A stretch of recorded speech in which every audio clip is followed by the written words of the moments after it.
introduce our speaker for tonight.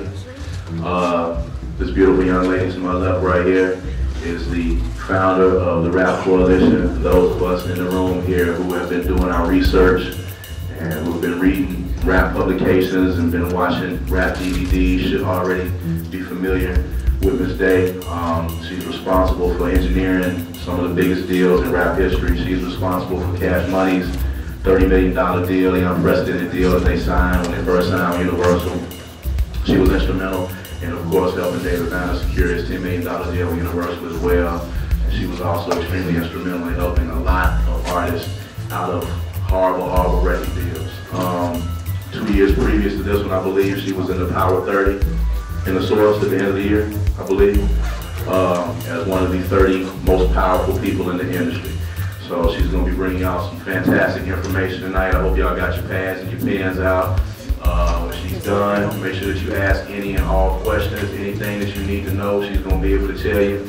And I guarantee you, you're going to get something. I started Rap Coalition in 1992 because I got tired of hearing about the way my favorite artists were being jerked. And I came into this industry as a fan of the music, not as somebody that worked in the music industry. And at the time, my favorite artists were X-Clan and Eric B. and Rakim. And I was reading in the Source magazine, which was pretty much the only information we had back then. I'm kind of old. It was the only information we had back then on the rap music industry and rap music in general. And I was kind of devastated that my favorite artists weren't being paid for what they did. I didn't understand that. And I thought both of those artists had such an important message that it was such an affront to me to find out that they weren't making money for delivering that message. And I went to a class that was taught in New York at a university, and it was being taught by a gentleman in the music business named Bert Padell.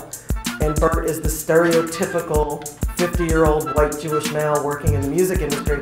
Not that there's anything wrong with being white, Jewish male, or older. But I went to him after a class, and he was the accountant for X-Clan and the accountant for Eric B. and Rakim. And he was a very wealthy man. He was also the accountant for Madonna and Luther Vandross and Al B. Shore and Russell Simmons and Andre Harrell and Puffy, and the list goes on and on and on. These were all very, very successful people at the time, you know, many of which are still successful now.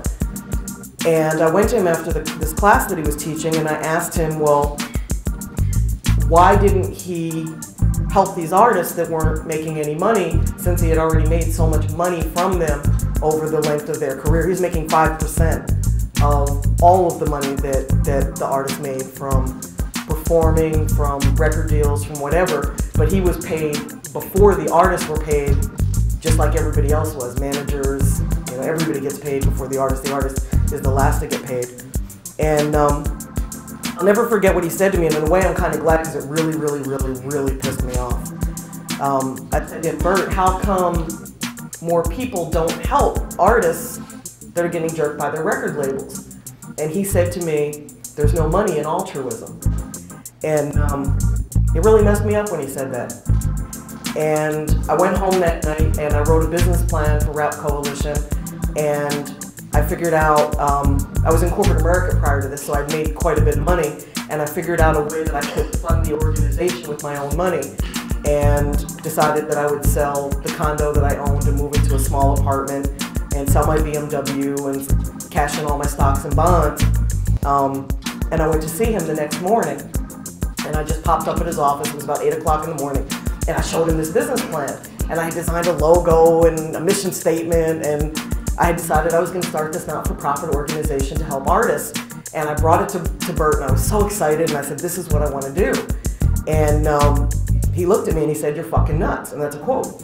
And he said, give me the $500,000 and I'll invest it for you, and you'll never have to work another day in your life.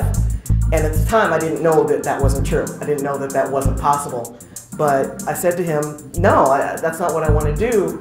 I want to be able to help the people that nobody else wants to help. And he actually thought I was a lunatic because I was going to do something where I wasn't going to get paid off of the hard sweat of people that I was actually going to do things to help them move forward in their lives. And the reaction that he gave to me is what spurred my passion to start Rap Coalition. And that was 13 years ago, and I'm really happy that I did it, and there's been no looking back. You know, there's been some really tough hurdles in the road, but I'm really glad that I did it. And because I saw so many bad contracts and so many contracts where people were just completely exploited, it gave me the opportunity to then go in to negotiate good deals for artists. And the first deal that I got to be a part of was Master P's deal. And his deal was an incredible deal. And from there, I was able to go on and do the Cash Money deal and Twista's joint venture, Banner's deal. But the thing that makes the deals that I do spectacular, and it's funny, because everybody always focuses on the money. You know, Cash Money was a $30 million deal. David Banner was a $10 million deal. And to me, the money ain't shit. The fact is that they have ownership. They own their masters, so that when they make a deal for a song to appear in a commercial, or if they make a deal for a song to appear on a soundtrack, they reap the benefits of that, not the record company that puts it out. And that's really the key in this business, is to own your masters and to own your publishing, because that's where the power and the money is.